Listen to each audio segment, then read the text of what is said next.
রাষ্ট্র গণতান্ত্রিকভাবে চলুক সেজন্য সহযোগিতা করতে চাই না? আমরা সবাই যদি রাষ্ট্রকে দেওয়ার জন্য প্রস্তুত থাকি, ইনশাআল্লাহ রাষ্ট্র আমাদেরকে ভরপুর দিবে।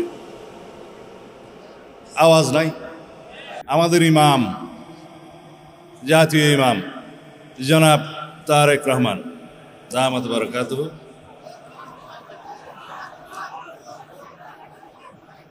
হাজিরানে মজলিস ও নাজরিন, আসসালামু আলাইকুম ওয়া রাহমাতুল্লাহি ওয়া বারাকাতুহু। আমি খুবই সংক্ষিপ্ত বক্তব্য দেব আপনাদের দাবি দেওয়ার বিষয়ে। আল্লাহ রাব্বুল আলামিন আমাদেরকে যদি রাষ্ট্র পরিচালনার দায়িত্ব দেন, রাষ্ট্রীয় ভাতা ইত্যাদি কি হবে আমার নেতা কথা বলবেন। আমি শুধু আপনাদের এখানে কিছু কানুনি বিষয় আছে, ওনার সুবিধার্থে আমি কয়েক মিনিট বিশ্লেষণ করে তারপরে বক্তব্য শেষ করব। আপনারা এখানে যে 7টা দফা দাবি দিয়েছেন তার বিষয়ে যদি আমরা একটু বক্তব্য না দেই, আপনাদের দিলের তামান্না পুরা হবে না। সেই জন্য বলছি, আপনারা 1 নম্বর বলেছেন রাষ্ট্র পরিচালনার ক্ষেত্রে ইসলামী শরিয়াকে সর্বোচ্চ গুরুত্ব দিতে হবে, এবং আপনারা ভিন্ন ধর্মাবলম্বীদের ন্যায্য অধিকার নিশ্চিত করার কথা বলেছেন, খুবই ভালো করেছেন। আমরা গণতান্ত্রিক রাষ্ট্রে আধুনিক রাষ্ট্র পরিচালনার যে ধারণা, সেই রাষ্ট্রের সকল নাগরিকদের, ধর্মাবলম্বীদের, ধর্মবর্ণ সকলের অধিকার আচার অনুষ্ঠান নিশ্চিত করার দায়িত্ব অবশ্যই নিতে হয়। সাংবিধানিকভাবে আমাদের অনুচ্ছেদ 28 এবং 41 আপনারা দেখবেন, সেই আচার অনুষ্ঠানের স্বাধীনতা, উপাসনালয়ের স্বাধীনতা এবং ধর্মের ভিত্তিতে যে বৈষম্য করা যাবে না সেগুলো নিশ্চিত করা আছে। বিষয় হলো সেটা বাস্তবায়ন করতে হবে। আমরা ইনশাআল্লাহ সবসময় আমরা বলে থাকি, আজকেও পুনরুচ্চারণ করি, কোরআন এবং সুন্নাহর বিপরীতে বাংলাদেশে কোনো কানুন করা হবে না, এবং যদি থাকে সেই বিষয়ে বাতিল করা হবে ইনশাআল্লাহ। আপনারা জানেন রাষ্ট্র পরিচালনার মূলনীতিতে শহীদ রাষ্ট্রপতি জিয়াউর রহমান মহান আল্লাহর ওপর আস্থা এবং বিশ্বাস স্থাপন করেছিলেন। প্রস্তাবনায় এবং রাষ্ট্র পরিচালনার মূলনীতি অনুচ্ছেদ 8-এ সেইটা আওয়ামী ফ্যাসিস্ট গোষ্ঠী সংবিধান থেকে উচ্ছেদ করে দিয়েছিলেন, আপনারা জানেন। সেটা ইনশাআল্লাহ পুনর্বহাল করা হবে।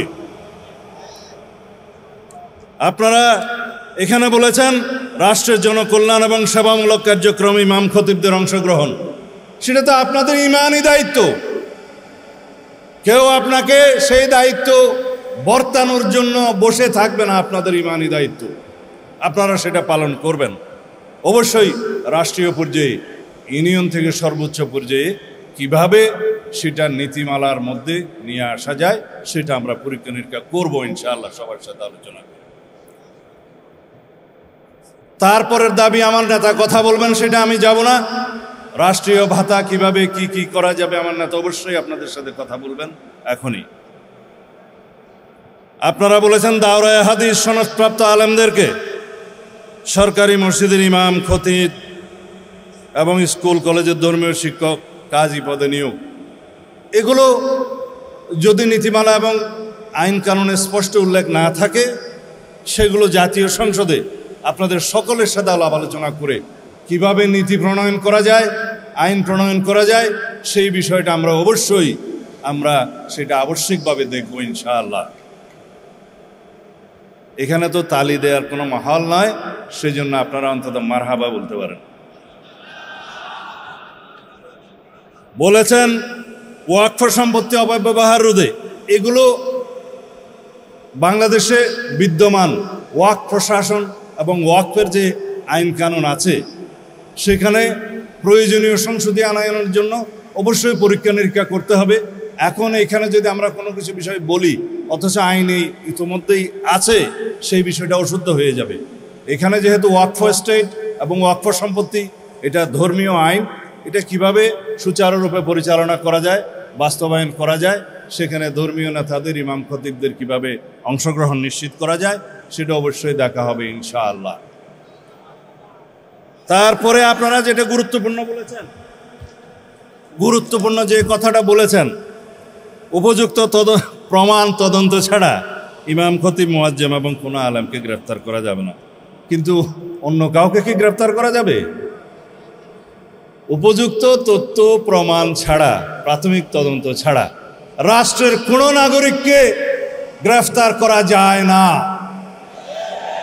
ইমাম, খতিব তো বহুত দূর কি বাত।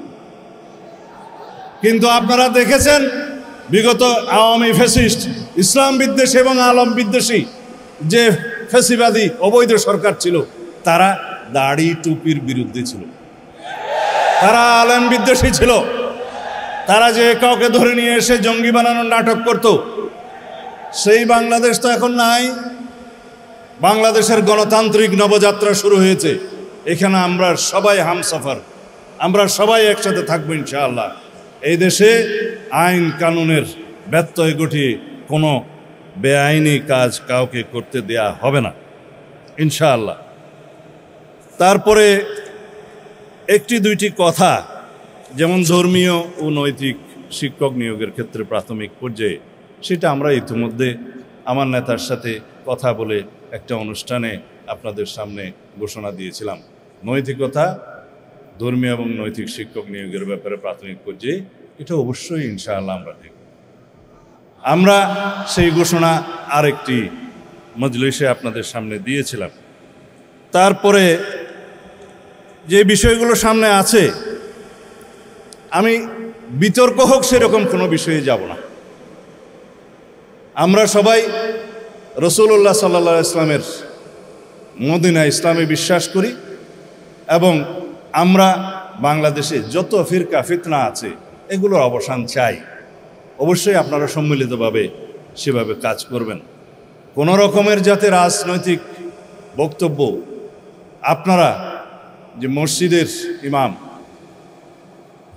আমরা এটাকে দিন এবং দিনিয়াতের চর্চা কেন্দ্র হিসেবে প্রতিষ্ঠা করেছি। আল্লাহ রাব্বুল আলামিন রাসূলুল্লাহ সাল্লাল্লাহু আলাইহি ওয়াসাল্লামের মাধ্যমে সেটা শুরু করেছেন, প্রতিষ্ঠা করেছেন। এখানে আমরা যেন দুনিয়ার কোনো কার্যক্রমকে প্রশ্রয় না দিই, আপনারা সবাই খেয়াল রাখবেন। আমরা যেন মসজিদকে, ইমামদেরকে, খতিবদেরকে বিতর্কের ঊর্ধ্বে রাখি এবং থাকি, সেটা আপনারা মনোযোগ দিবেন। রাজনৈতিক চর্চার জন্য বহু কেন্দ্র আছে, যাতে কোনো বিতর্ক না হয় সেভাবে আপনারা দয়া করে এই বিষয়টা খেয়াল রাখবেন। আমরা বাংলাদেশের রাষ্ট্রের কাছে অনেক কিছু চাই, আপনারা রাষ্ট্রের কাছে অনেক কিছু চান, কিন্তু রাষ্ট্র পরিচালনার মধ্যে সবচাইতে মূলনীতি হওয়া উচিত আমরা রাষ্ট্রকে কি দিতে পারি। দেশের নাগরিকগণ, বাংলাদেশের সকল জনগণ রাষ্ট্রকে যদি নৈতিক সমর্থন, আইনি সমর্থন এবং রাষ্ট্রকে সুচারুরূপে পরিচালনার জন্য আমরা যদি সহযোগিতা করি, সেটা হবে আমাদের সর্বোচ্চ দেয়া। শুধুমাত্র আমরা সবাই সকল শ্রেণী পেশার মানুষ দাবি আদায় করার জন্য রাস্তায় নেমে যাই, রাষ্ট্রের কাছে চাই, অথচ আমরা রাষ্ট্রকে কিছুই দিতে চাই না, সেটা হয় না। শহীদ রাষ্ট্রপতি জিয়াউর রহমানের শিক্ষা স্বনির্ভরতার মাধ্যমে তিনি খাল খনন কর্মসূচি এবং অন্যান্য কর্মসূচি গ্রহণ করেছিলেন, যাতে রাষ্ট্রের জনগণ স্বতঃস্ফূর্তভাবে বিনাশ্রমে রাষ্ট্রের জন্য কাজ করতে পারে, সেই অনুপ্রেরণায় অনুপ্রাণিত হয়। আমরা সবাই যদি রাষ্ট্রকে দেওয়ার জন্য প্রস্তুত থাকি, ইনশাআল্লাহ রাষ্ট্র আমাদেরকে ভরপুর দিবে। আওয়াজ নাই? আমরা রাষ্ট্রকে দিতে চাই না, আমরা সবাই রাষ্ট্রকে দিতে চাই না, রাষ্ট্র গণতান্ত্রিকভাবে চলুক সেজন্য সহযোগিতা করতে চাই না, সবাই চাই।